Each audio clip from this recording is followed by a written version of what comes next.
you're in the car, your head hurts, Yeah. your arm's going numb, your chest is now starting to hurt. Major pains. Stopped at the gas station to get some Advil or Tylenol or whatever it was because of how excruciating the headache was.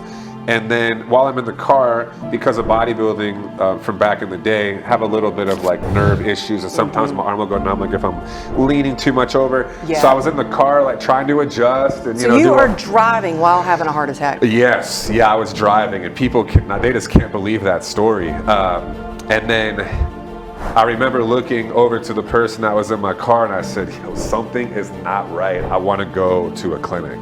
And she said, let's go. And by the grace of God, thankfully, it was Easter because there were no cars on the road.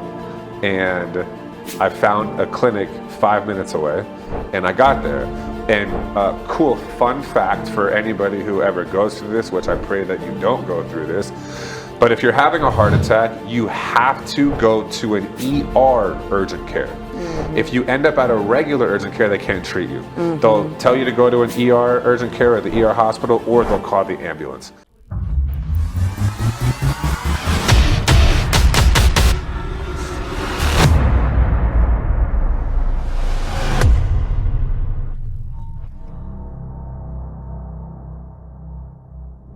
Thanks for tuning in to the Amberly Lago Show. Today's guest is such an inspiration and proof that miracles happen.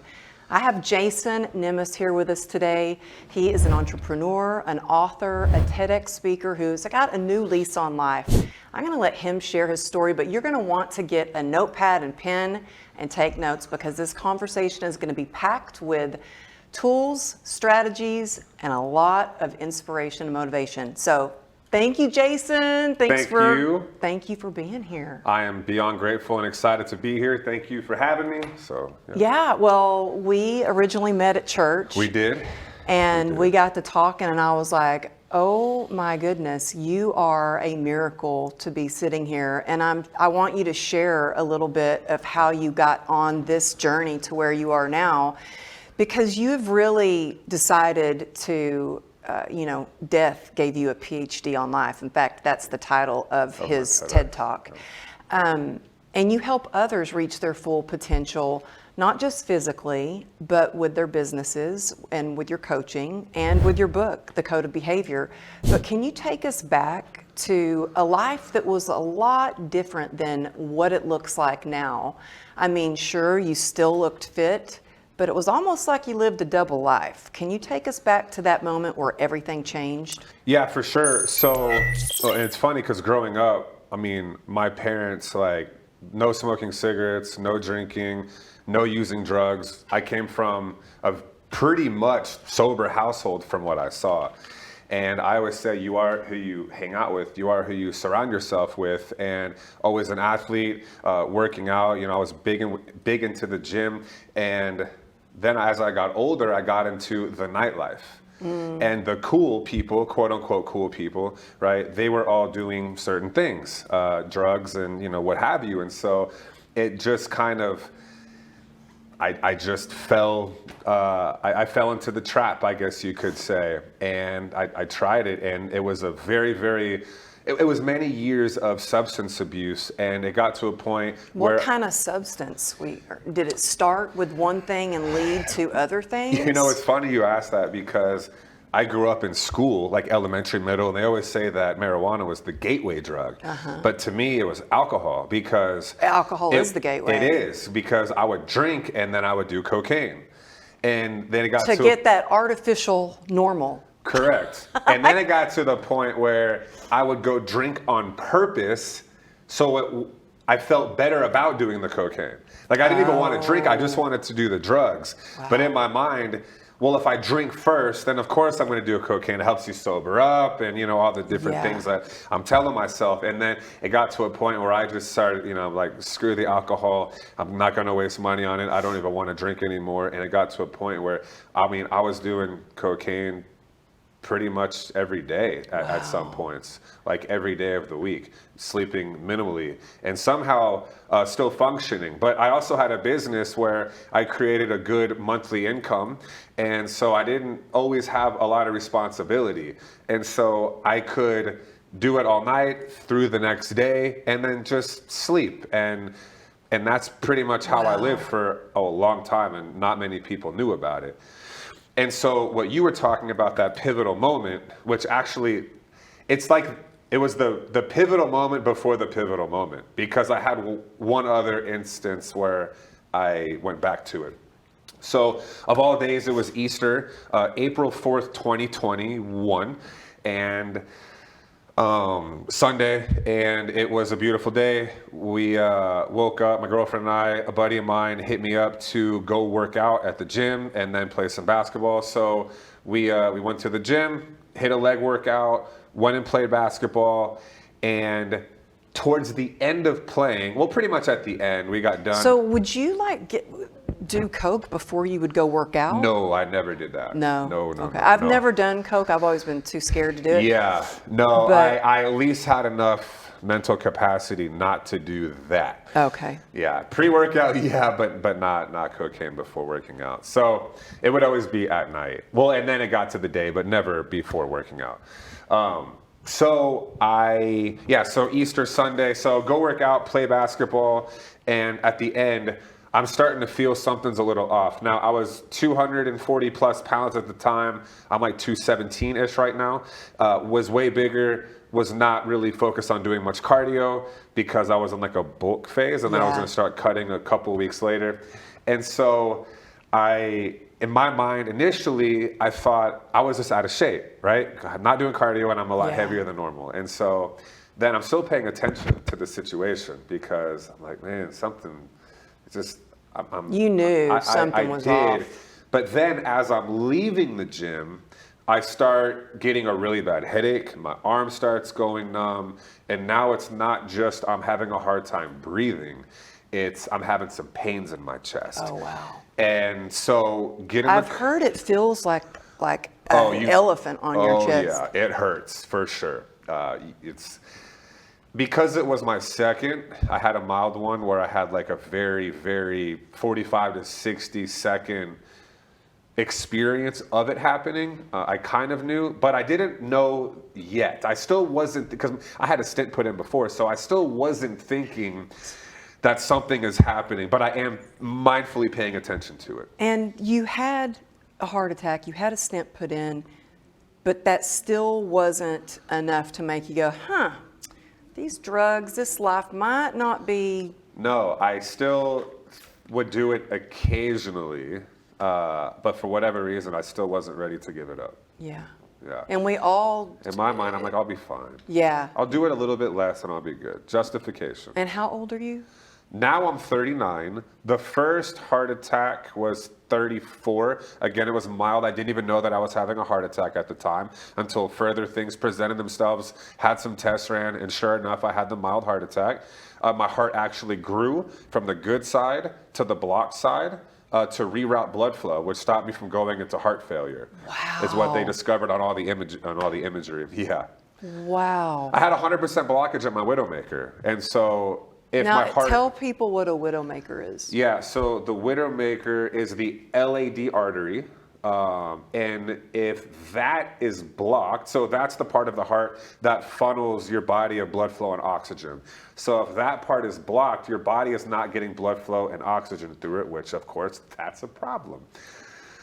Big problem. Yeah. Yeah. So you're in the car, your head hurts, your arm's going numb, your chest is now starting to hurt. Major pains. Stopped at the gas station to get some Advil or Tylenol or whatever it was because of how excruciating the headache was.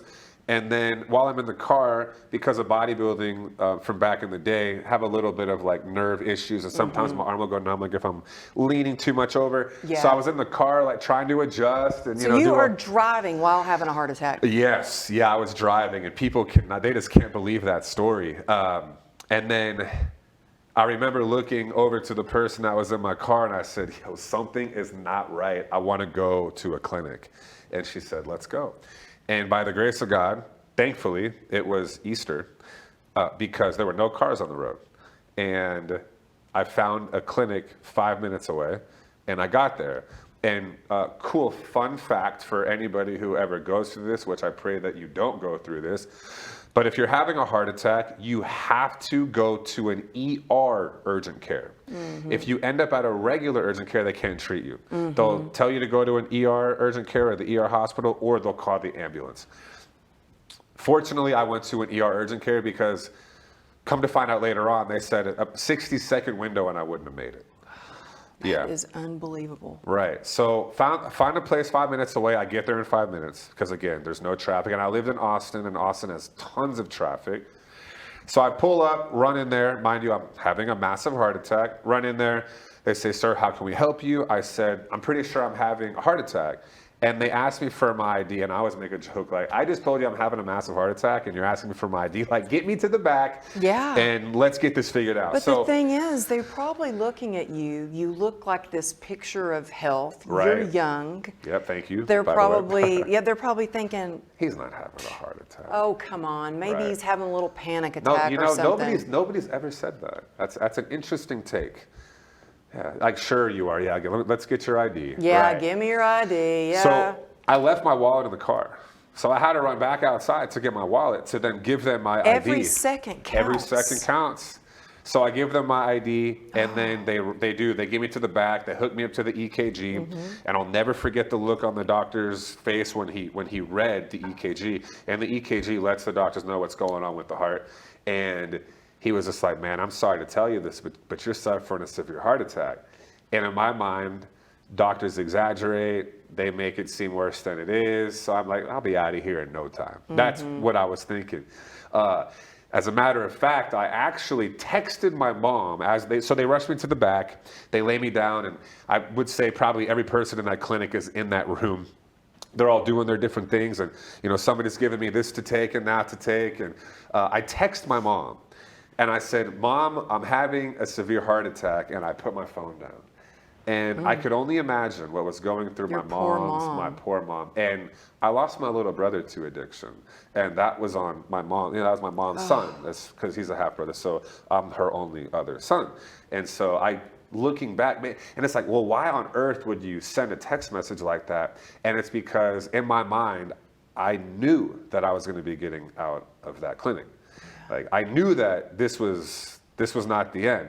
Now, I did get out of that clinic, just not how I envisioned getting out of that clinic. So they lay me down, and they're giving me all the medicine to take and doing all the things that they're doing. And I'm communicating with them how I'm feeling. Okay, the pain's coming back. Okay, I'm feeling a little bit better. And then I will never forget how I felt myself running out of breath. I felt myself starting to fade out. And I just remember being like, y'all got to do something. Please help me. God, please help me. And I was out. And everybody's like, did you see something? And I probably could have made up some amazing, crazy story and been on Oprah or whatever, but I'm authentic to the story and everything that happened. So it's like I went to sleep. Yeah. Do you know when they put me in a coma and, my femoral artery was severed, and I didn't see a light. I didn't hear voices. I just felt like I had gone for a nap, and I woke up and I had no idea that I had been in a coma for over a week. Yeah, that's clueless. Insane. Your story is like mind blowing.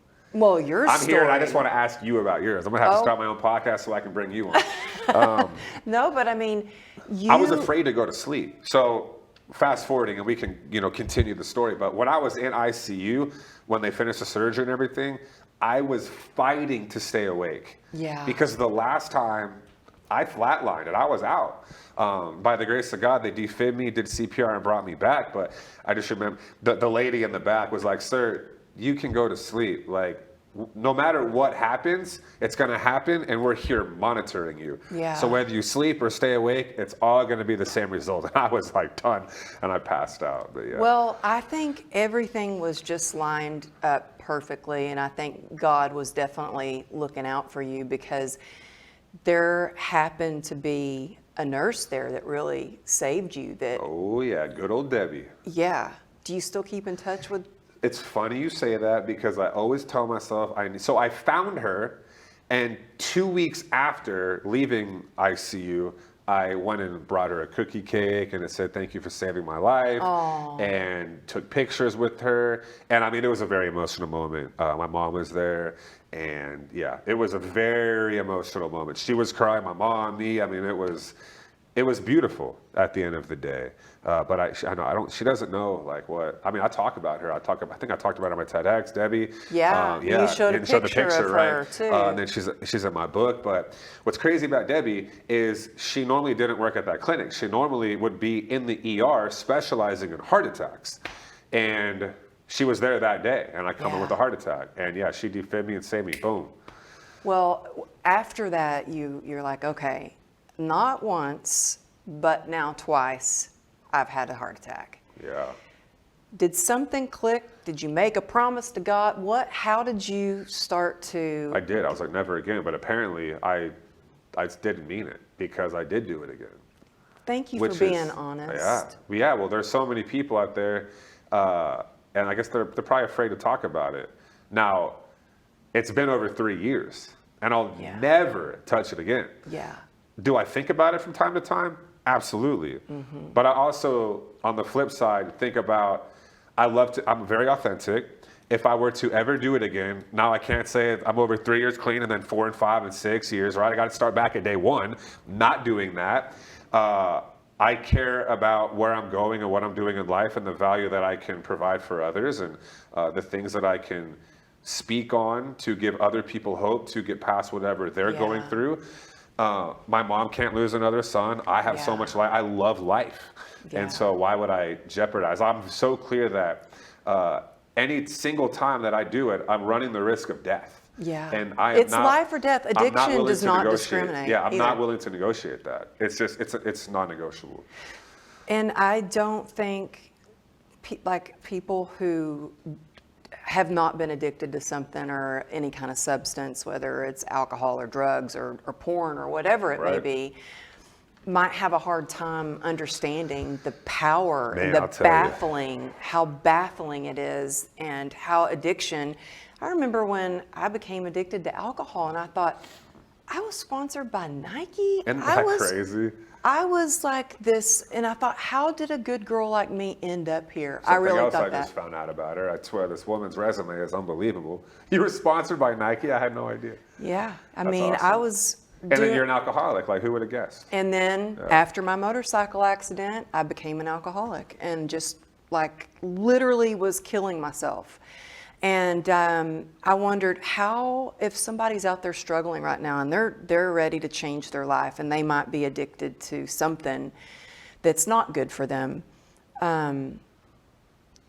How is it that you stay sober? What helps you, and what could help someone listening? Yeah, that's a great question. Well, first of all, main thing is who you're surrounding yourself with. So anybody who, whatever your addiction is, anybody who has that same addiction, you cut them off and you love them from a distance. You do not surround yourself with them. You do not put yourself in that environment. No ifs, ands, or buts. All my friends that I associate with, nobody is doing drugs, period. Now, do we drink a little bit? Yeah, we have a couple of drinks, but nobody's an alcoholic. Like, it doesn't play an issue in our lives, and it doesn't lead to anything else. And so that's the number one thing, is cutting all of those people out of your life. I would also say you need to wake up with purpose, because idle time is the devil time. If your calendar is not full, your mind can start thinking about it. And I actually made a post today about like, stop eating so much. And of course there are medical exceptions, right? Of course. But when you're bored, you tend to just eat. And when you're extremely busy, you're not focused on eating, like overeating, right? Yeah. And so it's just, if you're bored and you're sitting around, you're not doing anything, you don't have purpose, then you can get you can be hard on yourself, and then you fall into the trap because you want to feel good, and you will associate whatever your addiction is with feeling good. Yeah. And it leads to feeling like crap every single time, not just how you actually feel, but how you feel about yourself. Yeah. Because I remember every single time doing it, which got to be daily, I would always think, what are you doing? Like, you're so much better than this. And any cocaine I didn't finish, I would throw away. And then I would order more the next day. You know, it's just like, it was this ongoing process of fighting that demon and that devil that was present, and it kept winning and winning and winning.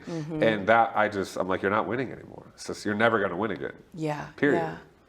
Well, how do you tell others? Like, I'm sure there's a lot of people that are like, well, I don't know what my purpose is. How can you teach someone to discover what their purpose is? Yeah, I mean, it's not an easy thing to do. And sometimes you're not going to know what your purpose is initially. But like I was saying before, you cannot be bored. You have to be doing something. Whether you like it or not, do something, get out there, whether it be volunteer, whether it be helping other people get through whatever they're going through. Even if you're still battling, when you talk to people about it, it'll actually empower you, right? And then you kind of figure things out as you go. You don't have to have the answer right away. What truly matters is that you are making strides to become better every single day. And I mean, we'll talk about Mr. Milet. It's just that one more day. Yeah. Like, be sober one more day. I mean, it's really powerful. Yeah. That's something that I resonated with. Just one more day without.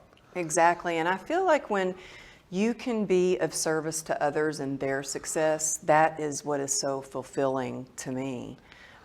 What is success to you? What's the definition of success for you? Well, I want to touch on what you just said, because my main mentor with the business that I was mainly affiliated with, that was the one thing that he would say. Whenever I was going through something, or something was bothering me, or I was having stinking thinking, or dealing with whatever issue it was at that time, he would just say, man, go help somebody. Because if you go help somebody, you're not focusing on your issues at that time. And the more and more people you're helping, and you're contributing to society in a positive way, that is the most fulfilling thing. It really is. It is. And you know what? I don't give to get, but I'm telling you, I'm always blown away of the kindness of people that step forward and they come help you. I don't help somebody because I'm like, okay, now you help me. Right. But without expectation. Without expectation. Exactly. But it always comes back. It does. It really does. It does. And so how do I define success? Yeah. It might sound cliche, but I've made a good amount of money. I've lost all of the money. I've been there, right? To me, and I do love nice things. Let's put that out there. It's obvious. Yeah, I like to have nice things, right? But I'm very clear that if you struggle with addiction and you're not fulfilled and you don't have peace of mind, like you don't wake up happy about yourself and what you're up to on a day-to-day basis, there's no success. To me, like, I don't care how much money you have. If you don't wake up and you have peace of mind, like in fulfillment, there's no success. So that is the ultimate definition of success, is that you wake up, you have peace of mind, you love what you do, and you're contributing, whatever that looks like for you. Whether you're a teacher, whether you're an entrepreneur, whether you're a barber because you have barber conversations and maybe you talk to somebody in the chair and that changes the trajectory of wherever they're going or how they're feeling that day. But to me, that is the ultimate definition of success. And that's where I put the definition of success, just based on the things that my experiences through life. Yeah. And with that, of course, I want to have the monetary success, but I mean, again, I've lost it all. So, and then what? If you base success 100% on stuff, if you lose it, now what? Like, well, you're just extremely depressed? No, like, yeah, it sucks, but you stay positive, you stay focused on your mission, and you keep getting after it. Yeah, I mean, I had a friend who was very, very wealthy, and his it was all about the money. Yeah, that sucks. He lost his business, and he committed, this is kind of heavy, but he committed suicide because he got so depressed because everything with success was just monetary. It just was about the money. Now, I know and the shame and guilt and all of the stuff that comes with it because he put such an emphasis on money and items. Yeah. And I've learned not to do that. I used to, but after that day of dying and going back to my house and seeing all this stuff that I had, I was just like, it really doesn't matter. You can't take it with you. It doesn't define who you are. And if people hang out you or don't hang out with you because of stuff and items and cars, those aren't the people that you want in your circle, because if you lose it, then you lose them too. Exactly. And that's not, I don't want friends like that. Yeah, I'm right there with you. Yeah. Now you have had people, I think, get a little upset with you sometimes on social media because you say happiness is a choice, and there are some negative Nellies out there. Yep. And they're like, what do you mean it's a choice? So you don't understand. Yeah. And it's, I think, so much about mentality, whether you choose to be the victor of your life or have that victim mentality. That's exactly right. If there's someone that is they're negative, they're always looking at that glass that's half empty, how do you think there's a way to start to shift their mindset and show them that, yes, you can choose to be happy. You can have joy and happiness. Absolutely. I was one of those people. I was always walking around with the RBF face, a chip on my shoulder, an attitude, ready for whatever came my way, kind of thing. And I've seen it happen with other people. At the end of the day, who are you listening to? What are you listening to? What are you putting in your body as far as music, content, food, drinks, substances?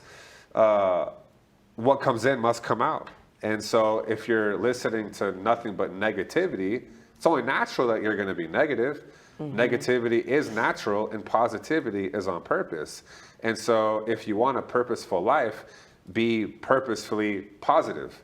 So again, what do you listen to? Like every single day, I read, I listen to motivational or business style podcasts where I'm constantly learning from people who have whatever it is that I want, or doing, they're up to certain things in life that I would like to be doing that too. So I'm constantly listening to those people because they're where I want to be in life. And I haven't really done it yet, but I hear that like yoga and meditation and more of like a calming state is a very good thing to do for those things as well.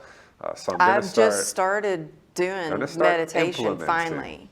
And you know what helps me is I use an app. What's your take? What is it?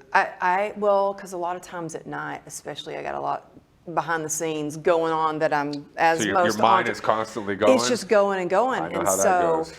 I'm not great at meditation, but what I am good is listening to. It's a directed.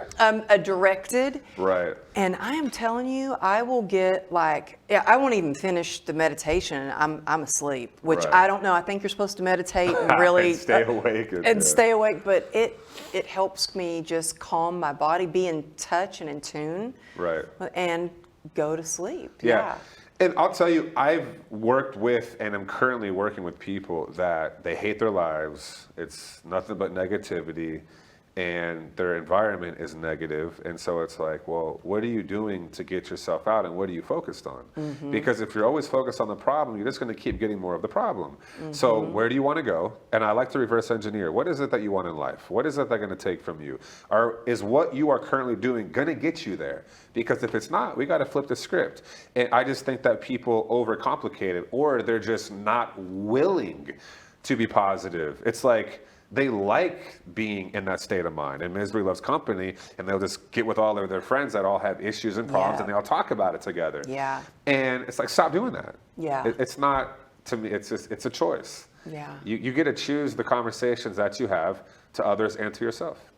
Well, speaking of choices, you're doing so much. You've got your passive income. I know that, and I want to ask you a question about network marketing too.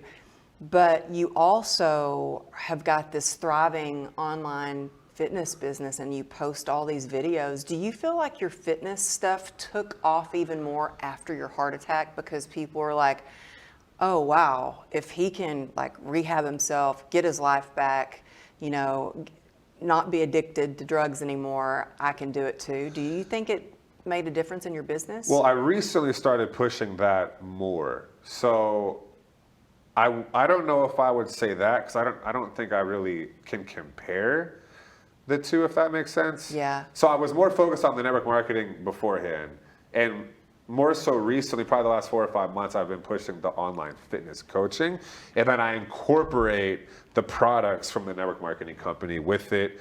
And so, but I have had a good amount of people reach out to me. So probably yes, I guess, to your answer. I'm kind of answering it as we talk through it.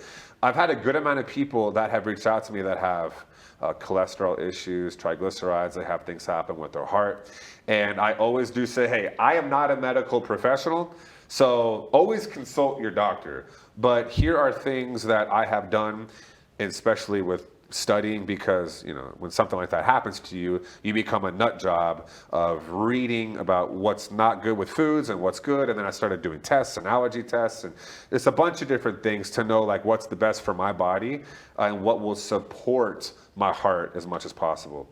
So yeah, I mean, given that, people are reaching out to me more saying, hey, I've got these things going. This is a part of my family history, and getting advice. Yeah. Well, why do you think network marketing gets such a bad rap? It's like, I remember I had a speaker's agent, and I'm with Plexus. I use Plexus products, and my girlfriend that got me doing Plexus, I didn't even know I didn't know that was, I thought she just gave me a gift in the mail. I didn't know that was her business. Right. And I liked it so much. I was like, hey, I want to order some of that. How do I order more of that? Right. And I liked it so much that I started taking it, but I waited almost a year before I even told anybody, yeah, you can order through me. A year, that's fast. I was a no for 4.5 years. Yeah, I mean, I really liked it. Yeah, and I wouldn't even try it. I was like, no, get that away from me. I probably wouldn't have tried it had my girlfriend, who I just love her, and she gave it to me. Gotcha. If I would have known it was like network marketing Right. and MLM, I didn't even know what MLM was, but I probably would have been like, it does. Yeah. And I had an agent at one time that said, do not ever post anything about Plexus. Interesting. She goes, because then you will never be asked to speak at other companies. They're MLMs. And I'm like, huh? Well, I just take it because I like it. Well, and that's false, because we know, Boss Lee, RIP, one of the most amazing souls. Yeah. One of the most amazing souls of all time. Yeah, she was a decently close friend. She spoke for every company almost. She was the queen of sales. Yes. Queen of sales. Phenomenal individual. Yeah. But why do I think it gets a bad rap? I just think people aren't educated. I think that there's just this stigma around it where people, they just don't get it. And that was me for 4.5 years. I was like, no, I'm not doing that. But you've made a lot of money. I've done very well with the network marketing business. Yes, you find a product or a service, whatever that looks like, and something that you truly believe in that has a good, true comp plan. As long as it's a legit company that's set up correctly, then you're good to go. What is the thing that has helped you the most as far as making a sale for network marketing? Being a product of the product. Good. That's good. I dropped 17 pounds in my first 18 days, which isn't typical, but it's possible. And I didn't have to nap anymore. And I was a hard no for 4.5 years. And because I was such a hard no, and because I was in the quote unquote bodybuilder world back then, I wanted to truly put the products to the test. So I didn't change anything. As far as adding a bunch of cardio, changing up my diet, I didn't change any of that. I just, instead of taking these products, I started taking these products. And I dropped 17 pounds of fat in my first 18 days. Didn't have to nap anymore. And I made $1,100 in my first 18 days, $1,900 in my first full month. Wow. And I was making $2,000 a month at my full-time corporate job, working 60 hours a week, that I had to have a degree in. I have a business economics degree from the University of North Texas. And it's just, I made that $1,900 all from my phone. Yeah. I will never forget, I was sitting I was speaking at this conference, and I got, I'm kind of in the back, and I'm looking through, and I'm like, I just earned $1,200? Yeah, and it's like, what did I do? What did I do? Yeah. What? So, and it's so true. And people, they just don't get it. Yeah. But those that I believe in the product. I think for me, because I don't promote a bunch of stuff Right. ever. So when I did finally do a post about, people were like, wow, You must really you believe. must really like this, because because to me, like, you are so authentic, and I am too. I keep it real. In fact, I had a friend of mine voice memo me today to ask me about something. She goes, I'm asking you because I know you'll tell me the truth. Yeah, that's good. Yeah. That's important It to is me. important. Yeah. Yeah, you'll shoot me straight. You won't BS me. You'll tell me what's up, even if I don't like the answer. And people know that's me. I'm not going to tell you what you want to hear. I'm going to tell you what you need to hear and what I truly feel about it. And if you think that you're going to call me and ask me a question and I'm just going to agree with you, I'm like, well, what do you think? That's another thing that I'll do. Because one of my mentors, he will lead me to my own answer versus answering his opinion. Mm-hmm. Makes sense? That's good. That's good. Real quick, I know we're running Usually out of time. we know what we want to do. Yeah. Usually we know, but we want validation from other people. It helps to talk things true. It and does. Speaking of mentor, how important to you is it to have a coach, mentor, be It's a part of everything. Everything. I couldn't agree more. It's everything. And I have people that I go to for relationship coaching that have been married for many, many, many years, and I know is a successful marriage, not just a social media successful marriage. Because Exactly. as we know, that's people have a social media life and a real life, and I was a prime example of that. And I have people that I go to for business coaching. Oh, me too. Yeah. I'm a part of a mastermind, and I have my own And you have your own mastermind. right. It's I so have important. a coach, and I coach plenty of people. And The best of the best have coaches. Oh, the greatest of the great. The greats, like Michael Jordan, have Tim Grover. And Michael Jordan, in my opinion, is the best basketball player of all time, one of the best athletes of all time, and he had a coach. I'll never forget when I first met Tim I haven't Grover. met him yet. Yeah, So he's such a beast. we were speaking at this event together, and so I had gone to dinner with some of the other speakers and stuff. It was the night before the event started, and I'm walking out of this really nice steakhouse, and I'm like, oh my God, it's Tim Grover. And you don't do that with a lot of people, I'm sure. No, Yeah. I was like, because I'd never met him before, Right. and he looks at me and he goes, hey, Amberly, how'd it go? You know, I saw you went to the gym this morning, and I was He like, pays attention. I was like, he was watching my social media. Oh my God, he knows my name. You know, Right? I would think the exact same thing. I was like, That's how I felt when you asked me to be on your podcast. Oh my God, Amberly oh asked me to be- yeah, right. I'm I just paid serious. him to say that. I'm telling you. It's Well, you have a huge social media following, and I love that you keep it real. It's inspirational. Thank you. Your TED Talk was amazing. I appreciate watched that. it. And where can people find your book, find you, whether they want to get involved with your fitness or Yeah. your coaching for entrepreneurship, or hire you to speak, or grab your book? What's the best place for people to reach you? Yeah, so my website is jasonlnemes.com, www.jasonlnemes.com. This is my book. You can find it. Amazon is where most people order it, but it's on walmart.com, barnesandnoble.com, all of those good old sites. And yeah, and then my Instagram is Tatted Prez, which I might be changing soon. TATTEDPREZZZ. Yeah. Yes. I might Can change just- it to at Jason Nemes. Because I can get that. I think you need to do that today. That's so what I funny. tell all the ladies in my mastermind, because I was actually trying to find That's so you, funny. and I couldn't remember. Really? Yeah. Oh, man, that's crazy you say And that. I was putting in couldn't find. I was like, I know it's something tatted. I know, and you brand your name, and that way when people search you, they can Yeah. find you. Yeah. It's funny you say that. There was somebody I asked you about earlier that goes to the same church, and he hit me up about this. He's like, dude, that is not you. You're Jason Nemes. Yeah. And you need to change that. But so in the network marketing company, I'm known worldwide as Tatted Prez. Like, a lot of people don't even know my name. But he's like, man, you're Jason Nemes. Like, Yeah. you're not Tatted Prez. Especially since you I have might your have to book. go get it today. You've got your TED Talk, you've got your book, you're Yes, doing more ma'am. speaking. I tell all the women in my mastermind that you need your name. You own your name, you know? And All right, so today I'm going to do it. It's a done deal. yeah. I'm doing it today. You inspired me. Yes. And you know what? All the links for your book, I'll make sure that this is coming out this week. This is coming out this week? Yeah. Ooh, I might have to hit it. Yeah, I'm going to. Yeah, you better get on that. So we'll put that Instagram handle, we'll put your website in.